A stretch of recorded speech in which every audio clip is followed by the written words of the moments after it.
ಜಾತಿ ಗಣತಿ ವರದಿ ಬಗ್ಗೆ ಈಗಾಗಲೇ ಕರ್ನಾಟಕದಲ್ಲಿ ಸಾಕಷ್ಟು ಚರ್ಚೆ ಆಗಿದೆ. ಸ್ವತಃ ಇದರ ಬಗ್ಗೆ ಮಾತನಾಡೋದಕ್ಕೆ ನಿಮ್ಮೆಲ್ಲರ ಪ್ರೀತಿಯ ಒಕ್ಕಲಿಗ ಸಮುದಾಯದ ಅಧ್ಯಕ್ಷರಾಗಿರುವಂತಹ ಕೆಂಚಪ್ಪಗೌಡ ಅವರು ಇದ್ದಾರೆ. ಸರ್ ನಮಸ್ತೆ. ಜಾತಿ ಗಣತಿ ವರದಿಯ ಬಗ್ಗೆ ನಿಮ್ಗೆ ಏನಕ್ಕೆ ವಿರೋಧ ಅಂತ? ಜಾತಿ ಜನಗಣತಿ ಮಾಡಿರ್ತಕ್ಕಂಥದ್ದು 2011ರಲ್ಲಿ ಆಯ್ತಿದ್ದು.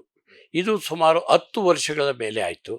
10 ವರ್ಷಗಳಿಂದ ಎಲ್ಲ ಜಾತಿ ಮೇಲೆ ಮಾಡಿರ್ತಕ್ಕಂಥದ್ದು, ಅವರವ್ರ ಜನಾಂಗದಲ್ಲಿ ಜನಸಂಖ್ಯೆ ಹೆಚ್ಚಿಗೆ ಆಗಿರ್ತಕ್ಕಂಥದ್ದು ಪ್ರತಿಯೊಬ್ಬರಿಗೂ ಗೊತ್ತಿರ್ತಕ್ಕಂಥ ವಿಷಯ. ನೀವು ಹಿಂದೆ ಏನು ಮಾಡಿದರೋ ಅದನ್ನೇ ನಾವು ಏನು ಮಂಡನೆ ಮಾಡಿ ಅದನ್ನೇ ನೀವು ಇದನ್ನು ರಿಲೀಸ್ ಮಾಡ್ತೀನಿ ಅಂತಂದರೆ ಅದು ಕೆಲವು ಅಲ್ಲಿಂದ ಹುಟ್ಟಿರ್ತಕ್ಕಂಥ ಜನಕ್ಕೆ ಅವ್ರನ್ನ ಬಿಟ್ಟಂಗೆ ಆಗ್ತದೆ. ಪ್ರತಿ 10 ವರ್ಷಕ್ಕೊಂದು ಸಾರಿ ನೀವು ಜಾತಿ ಗಣತಿ ಮಾಡಬೇಕು ಅಂತ ಕಾನೂನಲ್ಲೂ ಕೂಡ ಇದೆ. ಅದು ಪರಿಷ್ಕರಣೆ ಮಾಡೇ ಮಾಡ್ತಾರೆ. ಈಗ ನೀವು ಅದನ್ನು ಬಿಟ್ಟು ಹೊಸದಾಗಿ ಮಾಡಿ ಅದರಲ್ಲಿ ಅವೈಜ್ಞಾನಿಕವಾಗಿ ಆಗಿದೆ ಅಂತ ಪ್ರತಿಯೊಬ್ಬರು ಪ್ರತಿಯೊಂದು ವಿಷಯದಲ್ಲೂ ಇವತ್ತು ಪತ್ರಿಕೆಯಲ್ಲಿ ನೋಡಿದೆ. 2 ಕೋಟಿ ಜನ ಯಾವ ಕಮ್ಯುನಿಟಿಗೂ ಸೇರಿಲ್ಲ. ನಮ್ಮ ಕರ್ನಾಟಕದಲ್ಲಿ ಒಟ್ಟು 7 ಕೋಟಿ ಜನಸಂಖ್ಯೆ ಇದೆ ಅಂತ ಹೇಳ್ತೀರಿ. ನೀವು 5 ಕೋಟಿ ಚಿಲ್ಲರೆ ಮಾತ್ರ ತೋರಿಸ್ತಾ ಇದ್ದೀರಿ, ಇಂತಿಂಥ ಕಮ್ಯುನಿಟಿ ಇಷ್ಟಿದೆ ಅಂತ. 5 ಕೋಟಿ ಬಿಟ್ಟರೆ ಇನ್ನು ಉಳಿದಿದ್ದು ಏನಾಗಬೇಕು? ಇನ್ನು 2 ಕೋಟಿ ಜನ ಎಲ್ಲೋಗಬೇಕು? ನೀವು ಅದನ್ನೇ ಯಾಕೆ ಹಿಡ್ಕೊಂಡು 10 ವರ್ಷದಿಂದ ಏನು ಮಾಡ್ತಾಯಿದ್ರಿ? ಯಾಕೆ ಮಾಡಲಿಲ್ಲ? ಅದಾದಮೇಲೆ ನೀವು ಹೋದ್ಮೇಲೆ ಆಮೇಲೆ ಬೇಕಾದಷ್ಟು ಸರ್ಕಾರಗಳು ಬಂದರು, ಅವ್ರು ಯಾಕೆ ಮಾಡಲಿಲ್ಲ ಇದನ್ನು?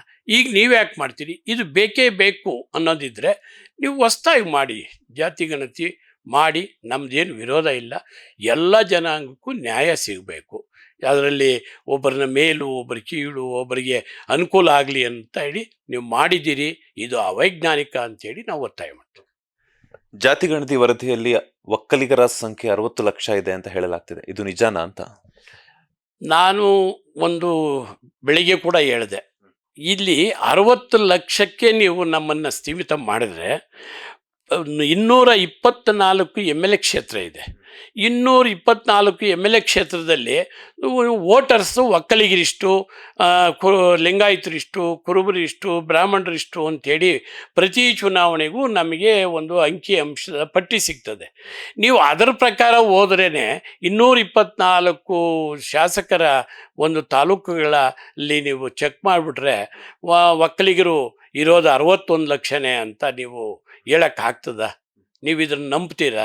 ಇದು ಯಾಕೆ ಈ ಥರ ಅನ್ಯಾಯ ಮೋಸ ಮಾಡೋಕ್ಕೆ ಹೋಗ್ತಾ ಇದ್ದೀರಿ?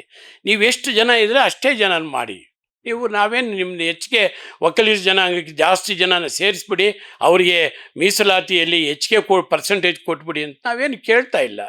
ನೀವು ಹೊಸ್ದಾಗಿ ಮಾಡಿ. ಎಲ್ಲರೂ ನಮ್ಮ ಅಣ್ಣ ತಮ್ಮಂದರೆ, ಬೇರೆ ಜಾತಿಯವರಾದರೂ ನಮ್ಮ ಅಣ್ಣ ತಮ್ಮಂದರೆ. ಲಿಂಗಾಯತರಿಗೆ 66 ಲಕ್ಷ ಅಂತ ಕೊಟ್ಟಿದ್ದೀರಿ. 66 ಲಕ್ಷನೇ ಅವರಿರೋದು. ಅವರು ಅತಿ ಹೆಚ್ಚಿನ ಸಂಖ್ಯೆಯಲ್ಲಿ ಅವರಿದ್ದಾರೆ. ಅವ್ರಿಗೂ ಕೂಡ ಅದೇ ರೀತಿ ಆಗಿದೆ. ಇದಕ್ಕೆ ಕಾರಣ ಏನು ಇರ್ಬೋದು ಅಂದರೆ, ಈಗ ಒಕ್ಕಲಿಗ ಅನ್ನೋ ಒಂದು ಅದರ ಅಡಿಯಲ್ಲಿ ಉಪಪಂಗಡಗಳು ಬೇಕಾದಷ್ಟಿದ್ದಾವೆ. ನಮ್ಮಲ್ಲೇ 114 ಉಪಪಂಗಡಗಳಿದ್ದಾವೆ. ಆ 114 ಉಪಪಂಗಡಗಳಲ್ಲಿ ಅದರಲ್ಲಿ ಬೇರೆ ಬೇರೆ ಕಮ್ಯುನಿಟಿಗೂ ಕೂಡ ನಮ್ಮವ್ರನ್ನ ಬೇರೆ ಕಮ್ಯುನಿಟಿಗೂ ಕೂಡ ಸೇರಿಸ್ಬಿಟ್ಟವ್ರೆ. ಕೆಲವರಿಗೆ ಅದನ್ನು ಹೇಳೋದಕ್ಕೂ ಸರಿಯಾಗಿ ಬರದೇ ಇದ್ದಂಥವರು ಇದ್ದಾರೆ. ಅಂಥದನ್ನು ಇವರೆಲ್ಲ ಲೆಕ್ಕಕ್ಕಿಟ್ಕೊಂಡು ಸರಿಯಾದ ರೀತಿಯಲ್ಲಿ ನೀವು ಅದನ್ನು ಲೆಕ್ಕ ನೋಡಿ ಸರ್ವೆ ಮಾಡಿಸಿ ನೀವು ಹೊಸ್ದಾಗಿ ಮಾಡಿ. ಈಗೆಲ್ಲ ಸಾಫ್ಟ್ವೇರ್ ಬಂದಿದೆ. ನಾವೇ ಒಂದು ಮಾಡಿಸಿದ್ದೀರಿ, ಒಕ್ಕಲಿಗರ ಸಂಘದಿಂದ ಒಂದು ಸಾಫ್ಟ್ವೇರ್ ಡೆವಲಪ್ ಮಾಡಿಸಿದ್ದೀರಿ. ಅದರಲ್ಲಿ ಏನಿಲ್ಲ, ಕೇವಲ ಅವರು ಊರು, ಅವ್ರ ಹೆಸರು, ಅವ್ರ ಅಡ್ರೆಸ್ಸು, ಅವ್ರ ತಂದೆ ಹೆಸರು, ಅವ್ರ ಎಜುಕೇಷನ್ನು ಎಲ್ಲ ಒಂದು ಬಟನ್ ಒತ್ತಿದ್ರೆ ಕ್ಲೀನಾಗಿ ಗೊತ್ತಾಗ್ಬಿಡ್ತದೆ. ಅದರ ಮುಖಾಂತರ ಮಾಡಿಸಿ, ನಾವೇನು ಬೇಡ ಅಂತ ಹೇಳಲ್ಲ. ಸರ್, ಮಾತಾಡ್ತಾ ಒಂದು ಮಾತನ್ನ ಹೇಳಿದ್ರಿ, ಜಾತಿ ಗಣತಿ ವರದಿಯನ್ನ ಅವೈಜ್ಞಾನಿಕವಾಗಿ ಮಾಡಲಾಗಿದೆ ಅಂತ ಹೇಳ್ಬಿಟ್ಟು. ಅದು ಹೆಂಗೆ ಆರೋಪ ಮಾಡ್ತೀರಾ ಅಂತ? ಹೆಂಗೆ ಅಂದರೆ, ಇಲ್ಲಿ ನಾನು ಅನೇಕ ಜನಗಳನ್ನ ಕೇಳ್ಪಟ್ಟೆ. ಕೆಲವರು ನನಗೆ ಫೋನ್ ಮಾಡಿದರು.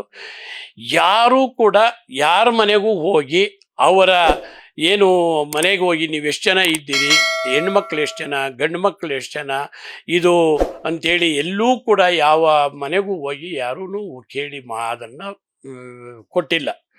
ಅದಕ್ಕೋಸ್ಕರ ನಾನು ಹೇಳೋದು, ಅದರ ಪ್ರಕಾರ ಇವತ್ತು ನೀವು ನೋಡ್ದಂಗೆ ಎಷ್ಟು ಜನ ನೀವು ಆ ಥರ ಲೆಕ್ಕ ಹಾಕಿದಾಗ ಎಷ್ಟು ಜನ ನಮ್ಮ ಮನೆಗೆ ಬಂದಿಲ್ಲ ಅಂತ ಹೇಳ್ತಾರೆ ಅಂತ ನೀವು ಸಮೀಕ್ಷೆ ಮಾಡಿಸಿ. ಸಮೀಕ್ಷೆ ಮಾಡಿಸ್ದಾಗ ಗೊತ್ತಾಗ್ತದೆ. ಹೌದು, ನಮ್ಮನೆಗೆ ಬಂದಿದ್ರು, ನಾನು ಹೇಳಿದ್ದೀನಿ, ಇಲ್ಲ ನಮ್ಮನೆಗೆ ಬರಲಿಲ್ಲ ಅನ್ನೋರು ಎಷ್ಟು ಜನ ಸಂಖ್ಯೆ ಇದ್ದಾರೆ.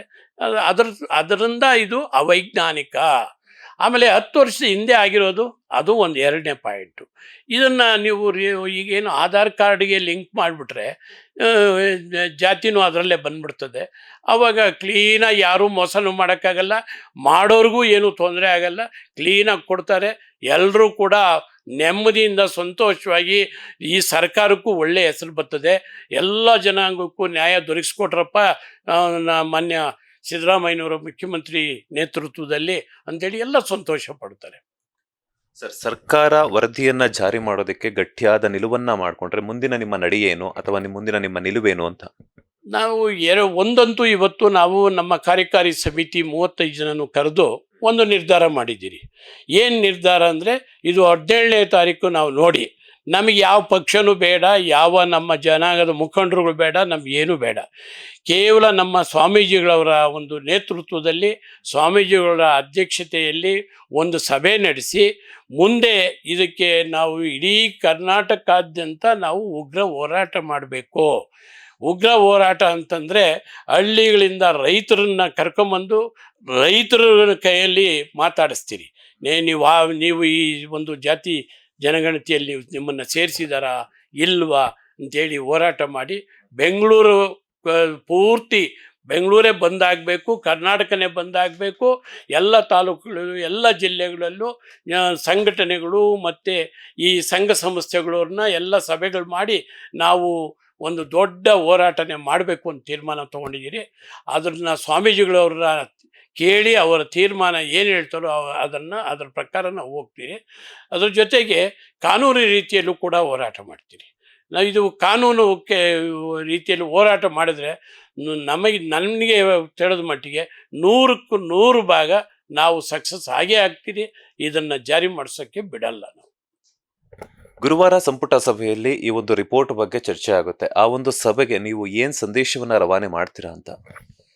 ನಾನು ಇಷ್ಟೇ ಕೇಳೋದು, ಈ ಸರ್ಕಾರ ಮತ್ತು ಎಲ್ಲ ಮಂತ್ರಿವರ್ಗದವ್ರಿಗೂ ಎಲ್ರಿಗೂ ನಾನು ಇಷ್ಟೇ ಕೇಳೋದು, ಏನು ನೀವು ಎಲ್ರಿಗೂ ನ್ಯಾಯ ದೊರಕಿಸ್ಕೊಡೋಂಥ ಕೆಲಸ ನೀವು ಮಾಡಿ.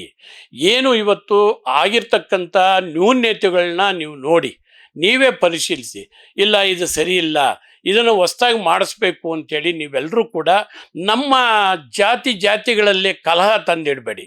ನಾವೀಗ ಬೇರೆ ಜಾತಿಯವ್ರು ನೋಡಿದಾಗ ಅವ್ರ ಜಾತಿ ಇಷ್ಟು ಜನ ಇದ್ದಾರೆ, ಮೋಸ ಮಾಡಿಸಿ ನಮ್ಮನ್ನು ಕಡಿಮೆ ಮಾಡಿ ಅವ್ರ ಜಾತಿ ಹೆಚ್ಚಿಗೆ ಮಾಡಿಸ್ಕೊಂಬಿಟ್ರು ಅನ್ನೋದು ಪ್ರತಿಯೊಬ್ಬರಲ್ಲೂ ಅದು ಬರ್ತದೆ. ಬಂದಾಗ ನಾವು ಎಲ್ಲರೂ ಕೂಡ ನಾವೆಲ್ಲ ಅಣ್ಣ ತಮ್ಮಂದರು ನೆಮ್ಮದಿಯಲ್ಲಿ ಬದುಕಬೇಕು. ಅದರಿಂದ ಜಾತಿ ಕಲಹ ಬರೋ ರೀತಿಯಲ್ಲಿ ಮಾಡಬೇಡಿ, ಎಲ್ರಿಗೂ ನ್ಯಾಯ ಬರಬೇಕು. ನೀವೆಲ್ಲ ಮನಸ್ಸು ಮಾಡಿ, ನೀವತ್ತೇನು ಕ್ಯಾಬಿನೆಟ್ ಮಂತ್ರಿಗಳು ಏನಿರ್ತೀರೋ ನೀವೆಲ್ಲ ದೊಡ್ಡ ಮನಸ್ಸು ಮಾಡಿ ನೀವು ಎಲ್ಲ ಜನಾಂಗಕ್ಕೂ ನ್ಯಾಯ ದೊರಕಿಸ್ಕೊಡುವಂಥ ಕೆಲಸ ನೀವು ಮಾಡಬೇಕು ಅಂತ ಇಷ್ಟೇ ಕೇಳ್ಕೊಳ್ಳೋಣ. ಜಾತಿ ಗಣತಿ ವರದಿಯ ಬಗ್ಗೆ ಆಗಿರ್ಬೋದು ಅಥವಾ ಈ ಒಂದು ಸಭೆಯ ಬಗ್ಗೆ ಆಗಿರ್ಬೋದು, ಒಕ್ಕಲಿಗ ಸಮುದಾಯದ ಶಾಸಕರು ಹಾಗೆಯೇ ಸಚಿವರ ಒಂದು ನಿಲುವೇನು ಅಂತ? ಅವರ ನಿಲುವು ಈಗಾಗಲೇ ಮೊನ್ನೆ ಕ್ಯಾಬಿನೆಟಲ್ಲಿ ಆದಂಥ ಇದರಲ್ಲಿ ಯಾರೂ ಏನೂ ಮಾತನಾಡೋಕ್ಕಂಥ ಅವಕಾಶ ಸಿಗಲಿಲ್ಲ. ಅಲ್ಲಿ ಇದನ್ನು ಮಂಡನೆ ಮಾಡಿಸ್ಬೇಕಿತ್ತು. ಸಿದ್ದರಾಮಯ್ಯನವರ ಒಂದು ಅದು ಹಠ ಇತ್ತು. ಹಠದ ಪ್ರಕಾರ ಅವರು ಮಂಡನೆ ಮಾಡಿಸಿದ್ದಾರೆ. ಅದಕ್ಕೆ ಆದಂಥ ಸಭೆನ 17ನೇ ತಾರೀಕು ಅವರೇ ಒಂದನ್ನು ನಿಗದಿಪಡಿಸಿದ್ದಾರೆ. ಅದರಲ್ಲಿ ನಮ್ಮ ಎಲ್ಲ ಜನಾಂಗದವರು ನಾವು ಮಾತಾಡ್ತಾರೆ ಮತ್ತು ಇದಕ್ಕೆ ನ್ಯಾಯ ಸಿಗ್ತದೆ ಅಂತ ನಾನಂತೂ ಅಂದ್ಬಿಡಿ. ಇನ್ ಕೇಸ್ ವರದಿಯನ್ನ ಜಾರಿ ಮಾಡಿದ್ರೆ ಒಕ್ಕಲಿಗ ಸಮುದಾಯದ ಶಾಸಕರಾಗಿರ್ಬೋದು, ಸಚಿವರಾಗಿರ್ಬೋದು ರಾಜೀನಾಮೆ ಕೊಡ್ತಾರಾ ಅವರ, ಅಥವಾ ಮುಂದಿನ ಹೋರಾಟದ ಸ್ವರೂಪ ಹೆಂಗಿರುತ್ತೆ ಅಂತ? ನಾವು ಈಗ ಎಲ್ಲ ನಮ್ಮ ಜನಾಂಗ, ನಮ್ಮ ಜನ ಶಾಸಕರನ್ನ ಮಾಡಿರೋದು, ಮಂತ್ರಿಗಳು ಮಾಡಿರೋದು ಎಲ್ಲ ಅವ್ರು ರಾಜೀನಾಮೆ ಕೊಡ್ತಾರೋ ಬಿಡ್ತಾರೋ, ನಮ್ಮ ಜನಾಂಗಕ್ಕೆ ಅನ್ಯಾಯ ಆಗೋವಾಗ ನಾವು ಇದನ್ನು ಖಂಡಿಸ್ತೀರಿ, ಉಗ್ರ ಹೋರಾಟ ಮಾಡ್ತೀರಿ. ಅದನ್ನು ಅವ್ರು ಕೊಡ್ಬೋದು, ಕೊಡದೇನೂ ಇರ್ಬೋದು, ಅದು ಅವ್ರಿಗೆ ಬಿಟ್ಟಿದ್ದು. ಅವರಿಗೆ ನಮ್ಮ ಜನಾಂಗ ಬೇಕು, ನಮ್ಮ ಜನಾಂಗ ನಮ್ಮನ್ನು ಇಲ್ಲಿ ಈ ಮಟ್ಟಕ್ಕೆ ನಮ್ಮನ್ನು ಗೆಲ್ಲಿಸಿ ನಮ್ಮನ್ನು ಮುಖಂಡರುಗಳನ್ನಾಗಿ ಮಾಡಿರ್ತಕ್ಕಂಥದ್ದು ನಮ್ಮ ಜನಾಂಗದ ಪರವಾಗಿ ನಾವು ಇರಬೇಕು ಅಂತ ಪ್ರತಿಯೊಬ್ಬರಿಗೂ ಅದು ಇರಬೇಕು. ನಾವು ಹೇಳೋಂಥದ್ದಲ್ಲ, ಅವರೇ ತಿಳ್ಕೊಂಡು ಅವರ ಜನಾಂಗನ ಅವರು ಉಳಿಸ್ಕೊಳೋಂಥ ಕೆಲಸ ಮಾಡಲಿ, ಅವ್ರಿಗೆ ಒಳ್ಳೆ ಬುದ್ಧಿ ಕೊಡಲಿ ಅಂತ ನಾನು ಇಚ್ಛೆ. ಡಿ ಕೆ ಶಿವಕುಮಾರ್ ಅವರು ಈಗ DCM ಆಗಿದ್ದಾರೆ, ಅವರ ನಿಲುವೇನು? ಅವ್ರು ನಿಮ್ ಪರವಾಗಿ ಬೆಂಬಲವಾಗಿ ನಿಂತಿದ್ದಾರಾ ಅಂತ? ಅವ್ರ ನಿಲುವು ಏನು ಅಂತ ನಮಗಿನ್ನೂ ಗೊತ್ತಾಗ್ತಾ ಇಲ್ಲ. ಇವತ್ತೇನೋ ಸಭೆ ಕರೆದಿದ್ದಾರಂತೆ, ಅದು ಶಾಸಕರದ್ದು ಮಂತ್ರಿಗಳದ್ದು ಇವ್ರದ್ದು ಕರೆದಿದ್ದಾರೆ. ಅವರಲ್ಲಿ ಏನು ತೀರ್ಮಾನ ತಗೊತಾರೋ ನಾವು ಇನ್ನೊಂದು ದಿವಸ ಇದೆ ಅದನ್ನು ಕಾದು ನೋಡೋಂಥ ಒಂದು ಇದನ್ನು ನಾವು ಮಾಡ್ಕೊಂಡಿದ್ದೀವಿ.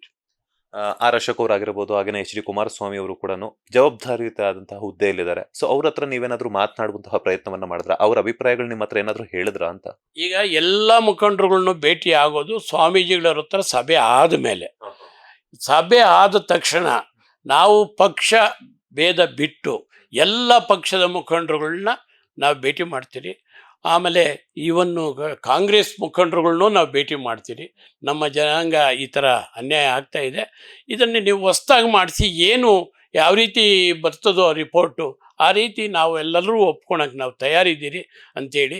ಯಾಕೆಂದರೆ ಹಿಂದೆ ಆದಾಗ ನಾವು ಜಾಗರೂಕತೆ ವಹಿಸಿಲ್ಲ. ಯಾವಾಗ ಯಾರೋ ಮಾಡ್ತಾವ್ರೆ ಎಲ್ಲೋ ಮಾಡ್ತಾವ್ರೆ ಅಂತ ಯಾರೋ ಹೋದರು.